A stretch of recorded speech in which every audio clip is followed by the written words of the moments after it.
Olá, eu sou o Bira Mello e a gente hoje vai estar conversando trazendo um assunto muito legal. Na verdade, assim, eu falo legal porque leva a gente a refletir.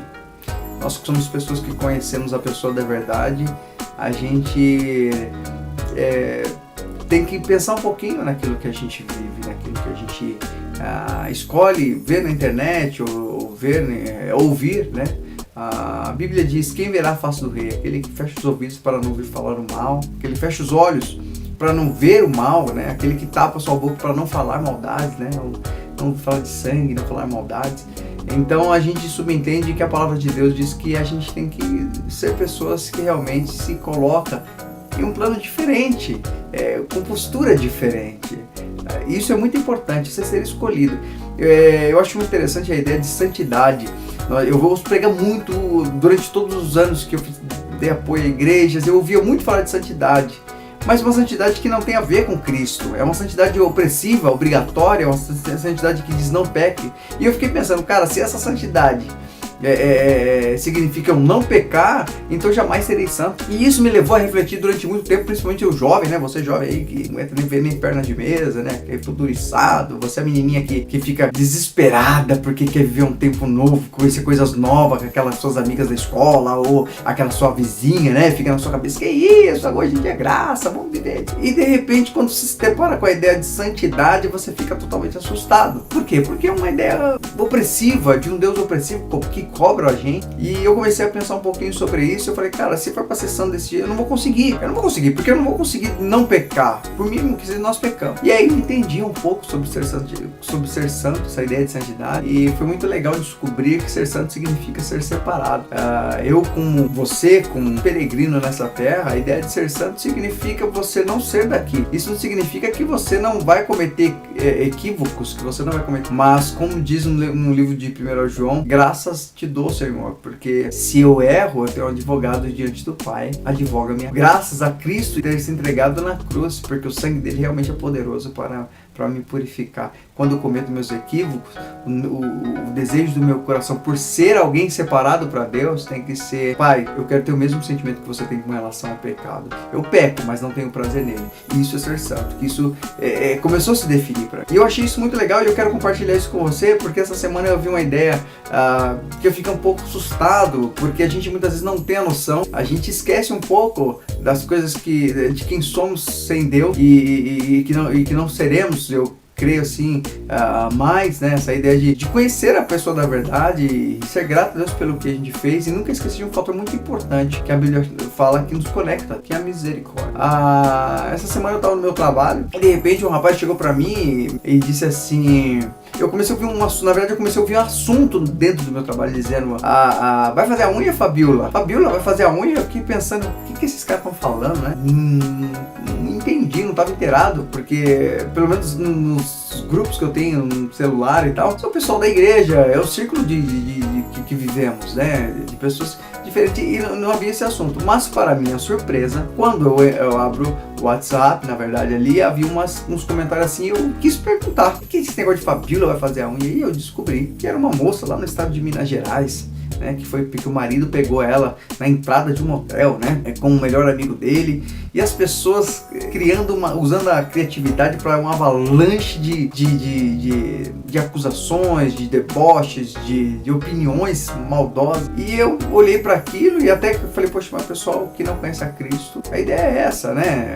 A ideia do olho por olho, dente por dente, né? A ideia de que a justiça natural que tem sido tão aflorada, onde as pessoas excluem as outras pessoas por equívocos que elas cometem. E Jesus disse, como ele disse para a prostituta, né? Ou como ele disse pro cobrador de impostos, ou como ele disse para Zaqueu, né? Que ele veio para os pecadores, porque os sãos não precisam disso. Mas o que me deixou mais intrigado não foi isso. O que me deixou mais intrigado foi quando eu comecei a ver a maioria de irmãos e amigos julgando, dizendo: poxa, essa mulher é uma vagabunda mesmo, essa mulher não presta. Isso me incomodou muito. É o que eu quero compartilhar com você. Fiquei muito incomodado. Por quê? Porque os doentes precisam ser abraçados. E quando a gente julga alguém, eu sempre costumo dizer nos lugares que eu vou e quando a gente está compartilhando, que a guerra entre Deus e Satanás não é de força, não é de poder, força.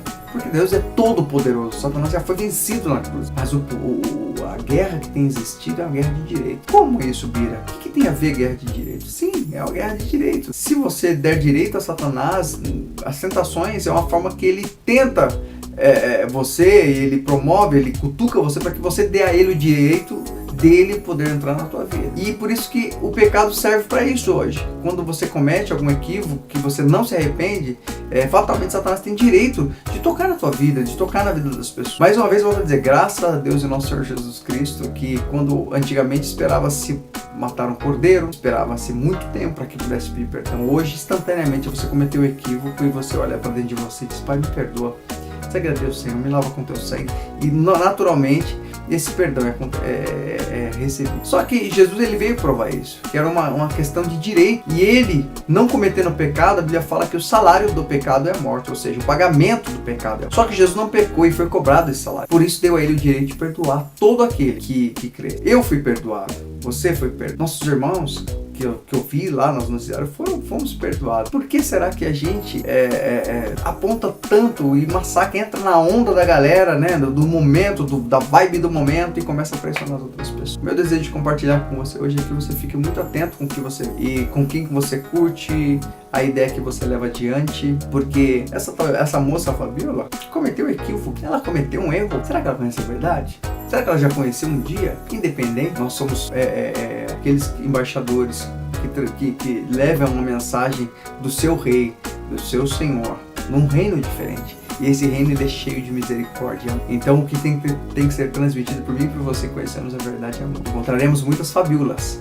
encontraremos muitos Fábios, João, Ricardos que cometem equívoco. E verdadeiramente, nós como embaixadores da verdade, do amor e da misericórdia, tem uma coisa interessante, eu falava com a minha esposa hoje. Misericórdia, nós conversávamos sobre um fato e dizíamos, poxa, mas eu não presto mesmo, poxa, eu sou tão ruim e tal. Eu falei, amor, misericórdia, né? É pra nós que não prestamos, que somos ruins, que cometemos falta. Porque nós não merecemos, por isso que é misericórdia. Misericórdia que se merece não é misericórdia, é merecimento. Então misericórdia é justo para aqueles que não merecem. Seja Fabiola, seja Renato, seja João, seja Pedro, seja quem for. Eu ou você. Até mesmo você que tá de repente vendo esse vídeo hoje aqui, tá falando, puxa vida, eu sou um lixo, não presto pra nada, vou descambar. Não, entenda uma coisa. Jesus morreu por mim e por você. E nossa responsabilidade é transmitir o amor.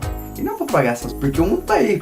As pessoas que não conhecem a verdade estão aí. Por ser tão chutadas, ser tão traídas, enganadas, que perderam o amor. Né? E a Bíblia volta a dizer no Mateus 24, né? Cuidado, porque muitos aquele dia deixarão o amor se esfriar. Não deixe seu amor se esfriar por conta de pessoas que já estão frias ou geladas ou gélidas por conta da maldade e da dureza. Mas transmita o amor, a paz, a esperança, a misericórdia. Isso é muito importante, porque os misericordiosos alcançarão misericórdia. Fica essa mensagem para você, seja quem for, transmita o amor, transmita a misericórdia. E sabe que Deus tem muita graça. Quando você vê alguém, de repente, numa situação como dessa família, ore por ele, ore por ela. Mas não pense que não se coloca numa posição de juiz, porque todos nós temos um que está sobre nós, e esse é cheio de misericórdia. Beleza?